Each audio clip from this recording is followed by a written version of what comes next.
Professor faculty of education Swami Vivekananda Subharti university. आज बुद्धि का अर्थ, बुद्धि के प्रकार और बुद्धि के क्या कार्य होते हैं, इस पर अपने विचार व्यक्त करने जा रही हैं। बुद्धि एक ऐसा शब्द है जिसका प्रयोग इस संसार में अति प्राचीन काल से होता आ रहा है, लेकिन आज तक विद्वान इसके अर्थ को लेकर एकमत नहीं हो पाए।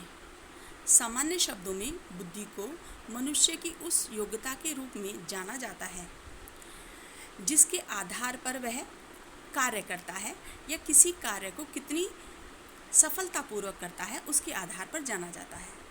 यदि हम देखें सामान्य अर्थ में तेजी से सीखने और समझने, स्मरण करने, तार्किक चिंतन करने आदि गुणों को बुद्धि के गुणों में प्रयोग किया जाता है। बुद्धि अमूर्त है, हम इसे देख नहीं सकते, केवल महसूस कर सकते हैं। व्यक्ति के व्यवहार में हर समय परिवर्तन होते रहते हैं। मनोविज्ञान के आधार पर बुद्धि मापन को परिभाषित किया गया है जीन पियाजे के द्वारा।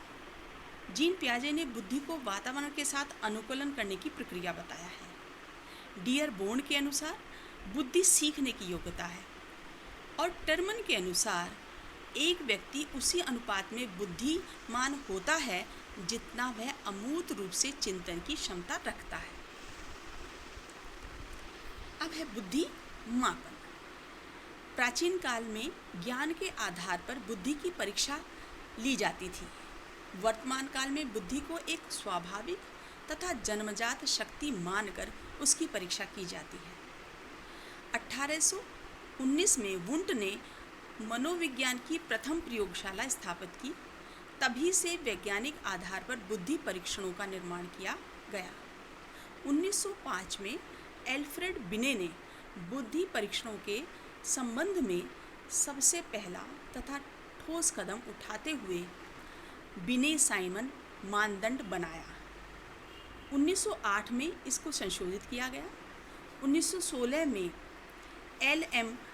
टर्मन ने स्टैनफोर्ड बिने साइमन बुद्धि परीक्षण बनाया, जिसमें बुद्धि लब्धि की अवधारणा रखी गई। इसके बाद अनेक बुद्धि परीक्षणों का निर्माण हुआ। व्यक्ति में बुद्धि के स्तर का पता लगाने के लिए बुद्धि मापन का प्रयोग किया जाता है। क्योंकि ऐसा इसलिए जरूरी नहीं कि किन्हीं दो व्यक्तियों का बुद्धि स्तर एक समान हो। हम बुद्धि का पूरी तरह से मापन नहीं कर सकते क्योंकि बुद्धि अमूर्त होती है। यह अमूर्त से मतलब है कि हम बुद्धि को देख, सुन, नाप, तोल आदि कर सकते हैं। मनोवैज्ञानिकों ने इस पर लगातार अध्ययन करके कई तरह से बुद्धि परीक्षण की सहायता से बुद्धि के मापन के तरीकों को खोजा है। बुद्धि परीक्षण का तात्पर्य किसी की मानसिक योग्यता का मापन करना है, अर्थात उसकी मानसिक योग्यता और उनकी मात्रा का पता लगाना है। इसे मापने के लिए एक सूत्र बनाया गया जिसे स्टैनफोर्ड बिने बुद्धि मापन विधि कहते हैं। बुद्धि लब्धि बराबर वास्तविक आयु अपॉन मानसिक आयु इंटू 100। मनोवैज्ञानिकों द्वारा बुद्धि के स्वरूप को स्पष्ट करने के बाद बुद्धि से संबंधित जो दूसरा प्रश्न सामने आया है वो ये था, एक ही प्रकार के निर्देश प्राप्त करने के बाद कुछ व्यक्ति शीघ्रता से सीख लेते हैं और कुछ मंद गति से, कुछ कम सीखते हैं, कुछ ज़्यादा। अर्थात क्या बुद्धि भिन्न भिन्न व्यक्तियों में भिन्न भिन्न मात्रा में होती है और यहीं से बुद्धि को मापने की शुरुआत होती है, जिसके लिए बुद्धि परीक्षण का निर्माण हुआ। कालांतर में बुद्धि के मापन के क्षेत्र में अनेक कार्य हुए और मानसिक बुद्धि तथा बुद्धि लब्धि के संप्रत्यय का जन्म हुआ, जिससे बुद्धि मापन के क्षेत्र में एक नए युग की शुरुआत मानी जाती है। अब हम जानते हैं कि मानसिक आयु क्या है। इस संप्रत्यय का प्रतिपादन बिने तथा साइमन द्वारा किया गया। मानसिक आयु से आशय उस आयु से है जिस आयु स्तर तक का मानसिक कार्य बालक कर लेता है, या यूँ कहें कि जिस आयु स्तर के प्रश्नों को वह हल कर लेता है। उदाहरण के लिए, यदि एक बालक की वास्तविक आयु 10 वर्ष की है, लेकिन वह 12 वर्ष की आयु के बालक के लिए निर्धारित सारे प्रश्न हल कर लेता है तो उसकी मानसिक आयु 12 वर्ष की होगी। वास्तविक आयु से आशय बालक के जन्म के समय से लेकर परीक्षण लिए जाने तक की अवधि से होता है। बुद्धिलब्धि के विषय में सबसे पहला सुझाव विलियम स्टर्न ने सन 1912 ईस्वी में दिया था, या यूँ कहें कि सबसे पहले इस शब्द का प्रयोग विलियम स्टर्न ने किया था। बाद में सन 1916 में बिने साइमन परीक्षण का सबसे महत्वपूर्ण संशोधन टर्मन ने स्टैनफोर्ड विश्वविद्यालय में प्रस्तुत किया और यही बुद्धि लब्धि के संप्रत्यय को जन्म मिला और बुद्धि के मापन में इसका प्रयोग शुरू हुआ। बुद्धि लब्धि से आशय बालक के मानसिक एवं वास्तविक आयु के ऐसे अनुपात से है जिसे 100 से गुणा करके प्राप्त किया जाता है।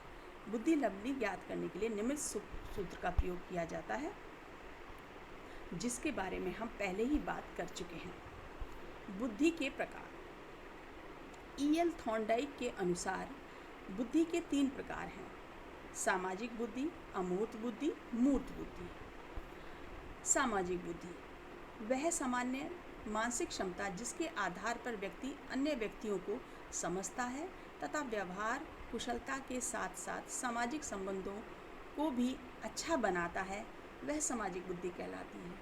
अमूर्त चिंतन का तात्पर्य ऐसी मानसिक क्षमता से है जिसमें व्यक्ति शाब्दिक तथा गणितीय संकेतों एवं चिन्हों को आसानी से समझ जाता है तथा उसकी व्याख्या कर लेता है। मूर्त बुद्धि वह मानसिक क्षमता जिसके आधार पर व्यक्ति ठोस वस्तु के महत्व को समझता है तथा उसका ठीक ढंग से भिन्न भिन्न परिस्थितियों में परिवर्तन करना सीखता है। अब हम बात करते हैं बुद्धि की विशेषताओं पर। बुद्धि की विभिन्न विशेषताओं पर दृष्टिपात करने के बाद हम यह कह सकते हैं कि बुद्धि की निम्नलिखित विशेषताएं हैं। बुद्धि एक जन्मजात गुण है जिसका विकास वातावरण के साथ अंतःक्रिया के कारण होता है। बुद्धि एक बहुआयामी योग्यता है। प्रारंभ में बुद्धि एकायामी योग्यता के रूप में जानी जाती थी, लेकिन कालांतर में मनोवैज्ञानिकों ने अपने अध्ययन के आधार पर यह सिद्ध किया कि बुद्धि एक बहुआयामी योग्यता है। तीसरी विशेषता है, बुद्धि एक परिवर्तनशील योग्यता है। बुद्धि स्थिर नहीं रहती, इसमें परिवर्तन होता रहता है, लेकिन यह परिवर्तन आजीवन नहीं होता बल्कि एक निश्चित आयु तक होता है। यह निश्चित आयु जन्म से लेकर 18-19 वर्ष तक होती है। यह परिवर्तन कई कारकों पर निर्भर करता है जिसमें शैक्षिक एवं सामाजिक कारक महत्वपूर्ण स्थान रखते हैं। धन्यवाद। आगे हम फिर मिलेंगे बुद्धि के अन्य विषयों पर चर्चा करने हेतु।